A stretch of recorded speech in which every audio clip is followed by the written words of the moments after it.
Coming up next on Arizona Horizon, we'll have the latest on today's U.S. Supreme Court hearing on the president's immigration deportation plan, and we'll meet the author of a new book on the life of an African-American entrepreneur during Reconstruction.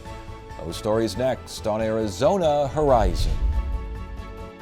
Arizona Horizon is made possible by contributions from the Friends of Arizona PBS, members of your PBS station. Thank you.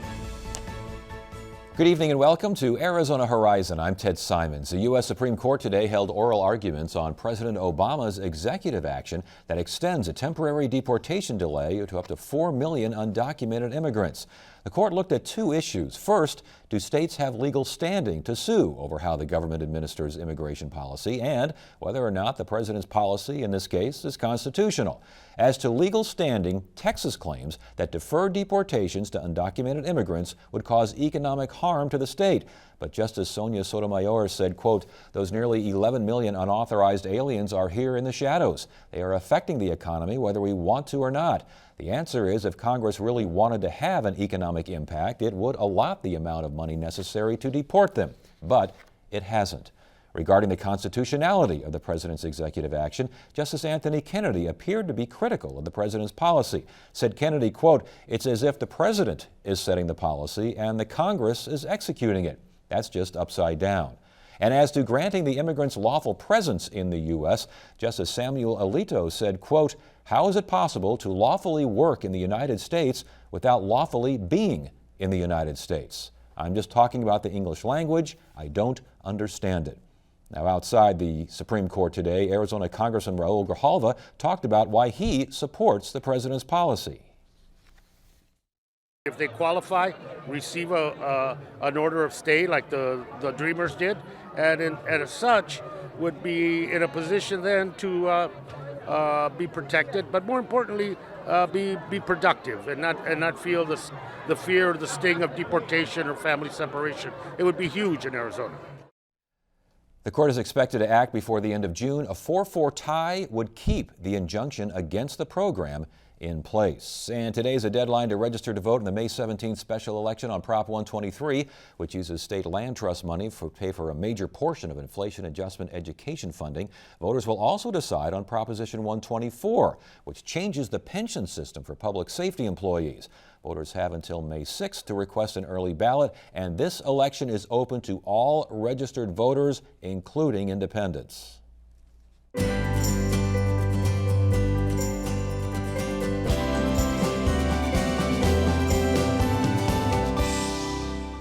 Tonight's look at Arizona education focuses on college debt. It's a growing problem for many, and at least one presidential candidate has made it a cornerstone of his campaign.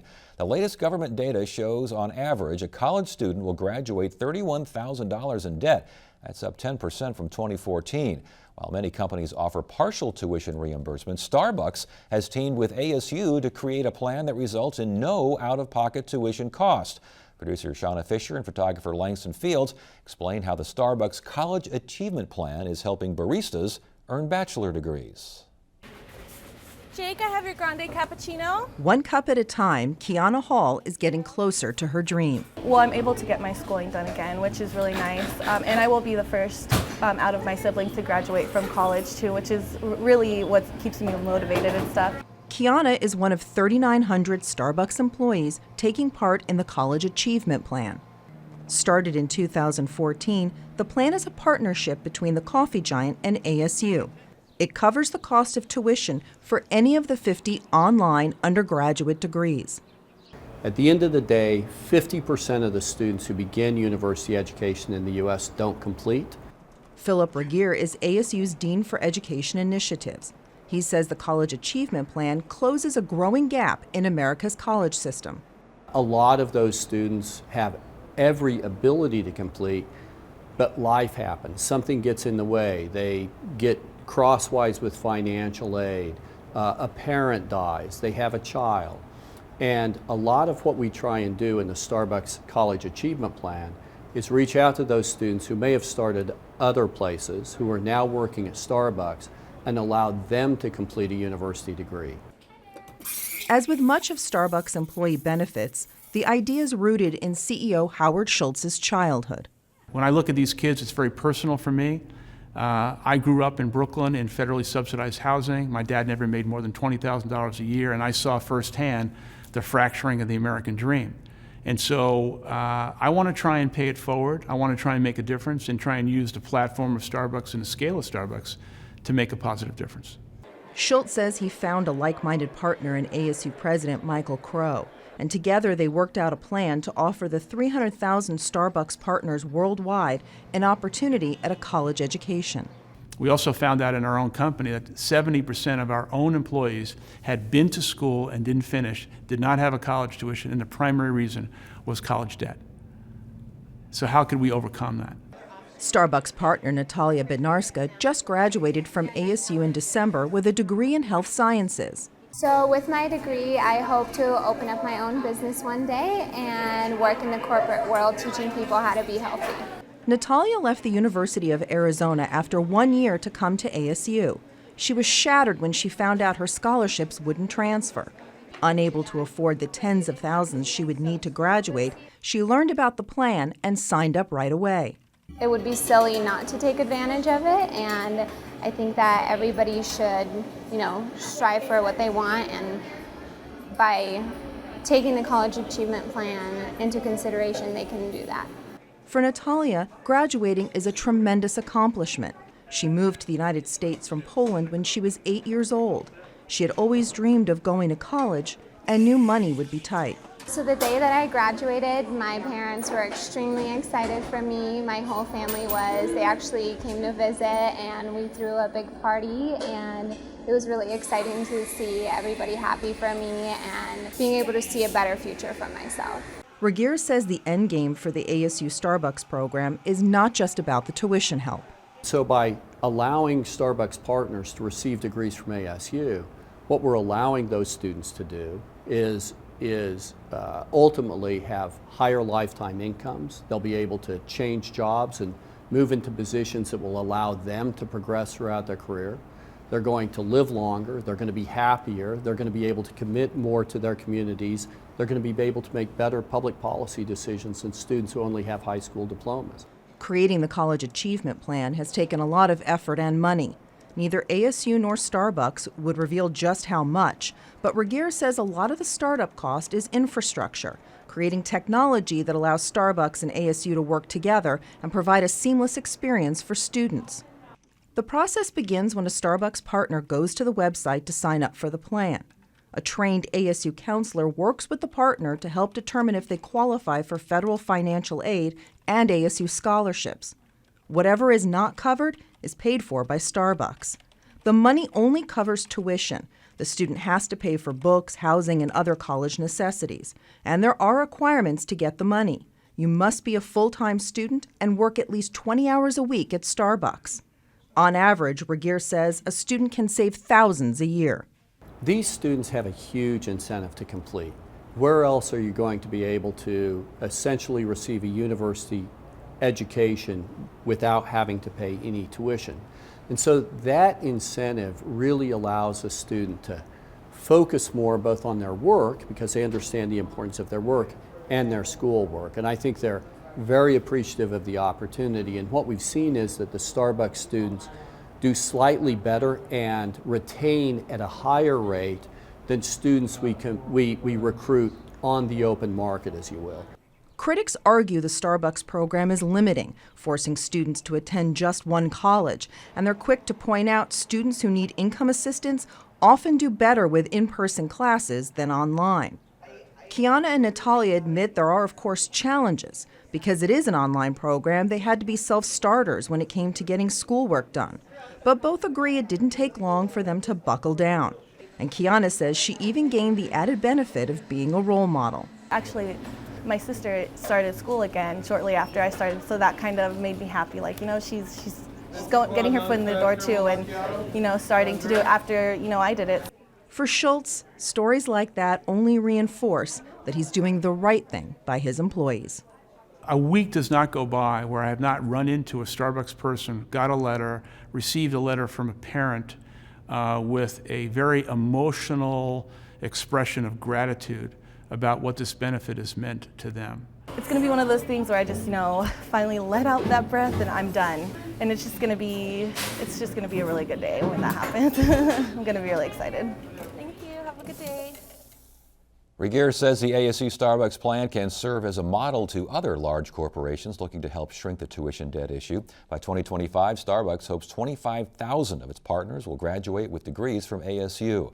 Joining us now to talk about the variety of ways to finance higher education is Moza Pizzo. She's the Dean of ASU's Admission and Financial Aid Services, and Felicia Ganther, Associate Vice Chancellor for Student Affairs from the Maricopa County Community College District. Good to have you both here. Thanks for joining me. Thank you. It's increasingly tough to pay for college right now. Talk to us about the variety of ways out there to help folks. Sure. What you heard in the video is obviously one example, and that's a very formalized program. There are local employers that are here in the Valley and throughout the state that may have similar opportunities for students, and we always encourage students work with your families and understand what the employer may offer. We of course want to make sure students and families know, first and foremost, fill out the free application for federal student aid, the FAFSA.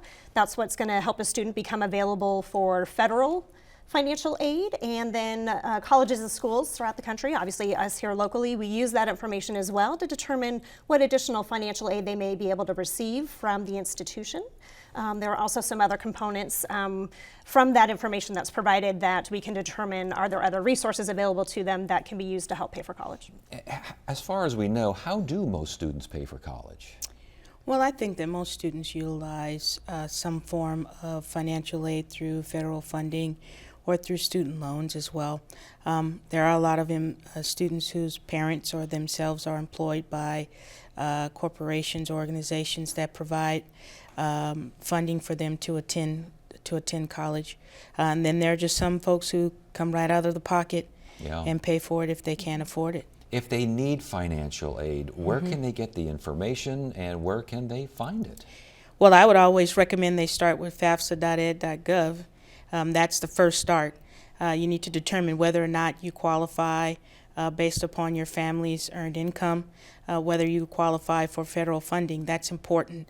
It's also the gateway to other scholarships that may be available to them, which could include both private and public organizations, and so students should start there. It's interesting, with grants and scholarships, I mean, we're talking about student debt. No student debt with grants and scholarships, is there? Correct. A grant and a scholarship is what we refer to as gift aid. So a student does not need to pay that back. So those are great sources that can be used to help offset the costs of attending. And because loan and work study, those kinds of things, those do have to be repaid. Yeah, and work study, right? Work study, you're working on campus, right? You don't have to have federal work study in order to be employed on campus. For example, ASU employs more than 12,000 students on any of our campus locations at any given point in time. But to use an example, if a student were working and getting paid minimum wage, $8.05 an hour, we recommend 20 hours per week, nothing more than that, right? And if a student is working over the course of an academic year, that can be about $4,800. So that can help really contribute to the costs of college. And we're talking about tuition a lot, but that's not the only cost of going to college. You got housing, you got food, you got books, you got life. You have life, exactly. So what we recommend is that for students to take a look at what is it going to take for them to attend either part-time or full-time. There are going to be fees and costs that are going to be associated with attending. You know, for students interested in very specific types of occupations, there may be additional things that they would need to purchase in order to be successful in those types of courses. But we also encourage the student to think about how could their family help them out? What are some of the things that their families could assist them with? Or what could their employers assist them with? And sometimes the cost is time. They need time to go to class. They need time to be able to study. As far as low-income students, I know at community colleges, lots of low-income students go there, start there, and move on. The non-tuition cost, just the general cost. Talk about the challenges there. I think the challenges for those who come from underserved environments is that you have to balance going to school with other necessities. You know, you have lights, you have transportation costs, you have child care costs, those types of things. And so it's important to take a look at that before you jump head in, because you don't want to get mid-semester through and not have any plans in place that will support you while you're going to college. So it's definitely important. But the one thing that I think about underserved environments, students that come from underserved environments, is that if they qualify for federal financial aid, they will take into account those costs of living. And so the student will receive some type of a stipend that would assist them with those. For those students who do take out loans, who do wind up having debt, everything we read in the headlines, student debt is a major problem out there. Is that what you're seeing? Not necessarily. Loans can be a resource that can be used to help pay for college. There are obviously the national averages. We encourage students and families to understand what is the borrowing rate at the college or university that you're looking at. And if you were to look at Arizona State University and our graduates, upon graduation, what is that average indebtedness? And it's closer to about $14,000. So those national averages, again, are taking a lot of people into consideration. Right. They're taking into consideration, you need to be aware, is that just for students receiving their first degree, their bachelor's degree, or students who are pursuing a master's or graduate work also included in those figures? So with that in mind, your advice to students, advice to parents on the cost of college, what do you tell them? Make an informed decision, and the best way to do that is to look at all of the schools you're looking at attending and submit the FAFSA, put your hat in the ring to be considered for financial aid, and once you've received that financial aid award and notification from the school that you're looking at, then make your decision about the best academic and financial fit. So make sure you have all the information in front of you, make sure you have the ability to compare those costs against institutions that you're looking at so you know what is going to be covered by financial aid and what is the expectation of the family and the student and what needs to be paid out of pocket. Beyond FAFSA, again, advice to students, advice to parents. For some of the underserved kids, this is the first time anyone in the family has gone to college here. What do you tell them? Well, the first thing I would say is go to your counselors at your schools. They have information that will help you to be successful in your transition to college. The second thing is there are scholarships, there are community foundations. Arizona Community Foundation has a scholarship website. All of the universities and colleges in the state have websites as well that the student can go to and identify scholarships that they qualify for. But they're going to have to put in a little work. They're going to have to write an essay and provide some information to those funders. That's a good start to get prepared for college, putting in a little work, isn't it? Absolutely. Good to have you both here. Thanks for Thank joining you. us. We appreciate it. Thank you.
Get the inside scoop on what's happening at Arizona PBS.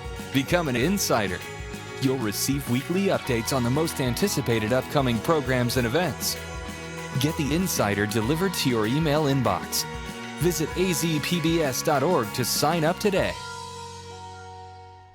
Captain Hansford Baton was a successful black entrepreneur in the decades after the end of slavery. Baton owned several steamboats in the Tidewater area of Virginia, but lost his wealth as his boats were burned in a series of arsons.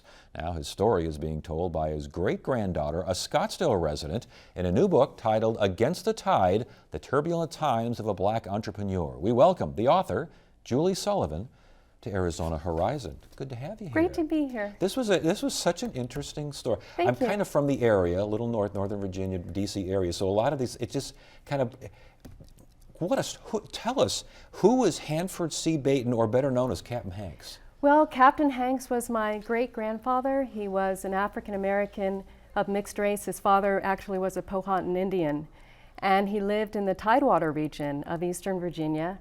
And he became a very, very wealthy and successful steamboat captain. He owned he owned all of his boats. But tragically, each one was burned down one by one under very mysterious circumstances. Let's talk about that in a second here, but as far as his success, what did it take for him to be successful at that time, at that place? Yeah, that's a very good question. And the answer is education. I mean, he was able to actually he was able to access some of the resources that were provided during Reconstruction. So as you know, after slavery ended, 4 million freedmen were without any kind of education or housing and so forth. So there's something called the Freedmen's Bureau that was established to ensure that the millions of people that had not had access to education were actually educated. And he was actually one who had access to education, so he and his children were educated. It meant that he was able to become a very successful entrepreneur. He actually, by the time he was in his late 20s, he became an election judge in Tappahannock. You know, by the time he was 31, he was one of 5 trustees appointed to govern the town under a new charter. And he just wanted to be an entrepreneur. I mean, if you want to look at it, you know, you think about the fact that after slavery ended, you have millions of people who happen to be African American that were without any kind of schooling or housing. There were federal laws that were in place during Reconstruction to ensure that people were educated, but not everybody got educated. He was one of the fortunate few, and he wanted to be an entrepreneur, and that's what drove him. And what I was going to say, it sounds as though what also drove him was his mom. Yes. Yeah, I mean, his mother was a driver in his life because I think, in fact, his father was a Powhatan Indian, and that actually made him feel like he was an outsider. He was actually raised by his stepfather, who was an African American freed black prior to the end of slavery. And he had an option of working on his stepfather's farm or going into the water trades. He chose the water trades. And in 1896, he identified a demand for mail service between Middlesex and Lancaster counties to speed up the process of mail delivery. And out of that, he actually got a U.S. mail contract. He was the first Virginian, white or black, to actually have gotten a mail contract. Isn't that interesting? We have a photograph of him with his children. This is yes. And it, you know, you look at folks back in the day, and you look at people, but this looks like a serious-minded individual. I mean, he looks like someone who is driven. Not a lot of downtime, it looks like, with him. Right, exactly. I think that's one of the takeaways of the story for both blacks and whites, that he did face prejudice. I mean, he worked during the Jim Crow era. There were both positive aspects to living in that small steamboat town. He did get support and respect from both blacks and whites, but he was determined. Every time a boat was burned down, he would build another one. And he was a target in a sense because he was a leader in the community. Mm-hmm. He was also well respected by the people who financed his boats in Tappahannock. So we had to actually balance both groups. I think that's what gave him some of the struggle that he had. I mean, he could vote, he paid his poll tax, and there were very few blacks in that area who could actually vote. So it meant that he did become, in a sense, targeted by people who were concerned about his rise. And we have a shot of the boat as well, one of the steamboats. Yeah. And again, they were all of these boats were burned. It seems like he was such a successful man, and it seemed like the reaction to him was relatively positive, but it just takes a few, doesn't it? It really does take a few. I think that what people need to realize is that those were very difficult times. You had a great number of people who were without access to education. There was a lot of feeling of jealousy within both black and white communities. When he bought this huge home, I don't know if you have a photo of the home. We do. Bought this home called Lawson Bay Farm that sat on a bluff. I mean, looking over the Rappahannock River. Look at this place. This is gorgeous. And it's still there today. And as a child, and I wanted to get in that I wrote this story for my late mother. So as a child, we would go and visit Lawson Bay Farm. And my parents always told us, whenever you feel slighted, just remember who you are. Yeah. You know, your Captain Hansford Bainton's great-grandchildren. Yeah. And now, obviously, the story didn't necessarily end all that happily for him. Talk to us about that. Right. Well, each boat that he built would be burned down. I mean, in one case, in 1901, the first boat that was burned at the wharf, and the newspaper reported on it the next day, directly under an article about announcing the new Jim Crow law. So it was more than a hint that, you know, maybe you should find a different, a different line of work. But he kept at it. He had bought the house, so at that point he really needed to earn the money to keep the home. He would end up actually losing the home. And so with each boat that was burned, I think he trusted people, not in a naive sense, but he had actually gained the respect of people, prominent oyster planters that would continually stand up for him. But he would lose his boats. But truly, what happened is that he went against the grain in the sense when he began captaining integrated excursions. The boat that some of your viewers saw was a boat that was a 90-foot boat that had several saloons. It's not apparent from the photo. But he would actually sponsor integrated excursions. Oh my. In 1896, though, when Plessy versus Ferguson basically upheld the constitutionality of segregation, he continued to be the captain of these integrated excursions. That was not something that, people who, were decision makers in the community necessarily agreed with. We've only got about 30 seconds left here. I mean, this is such a wonderful book. Did you learn anything? Yes, I learned that color is skin deep, and that people of all ethnicities, strive, they struggle, they face obstacles, and the common theme is, tenacity, perseverance, not giving up. He never gave up. No, and that's what the story is He about. didn't, and it sounds like the family that came in generations to come have quite the stories as well. Just want to say one thing. Yes. Just shout out to ASU. I'm an adjunct faculty at All the right. College of Nursing and All Health right. Innovation. Can't get out of the interview without All saying right. that I'm very privileged. All right, thank you so much. Likewise. Thank you, Ted. Thank Great you. to be here. That's it for now. Thank you for joining us. You have a great evening. Thank you. All right, we got it. Arizona Horizon is made possible by contributions from the Friends of Arizona PBS, members of your PBS station. Thank you. Helios Education Foundation is proud to underwrite Arizona Education, a 12-month series highlighting the issues affecting college and career readiness of our students. Through a decade of strategic partnerships, Helios is working to change lives and strengthen communities through education.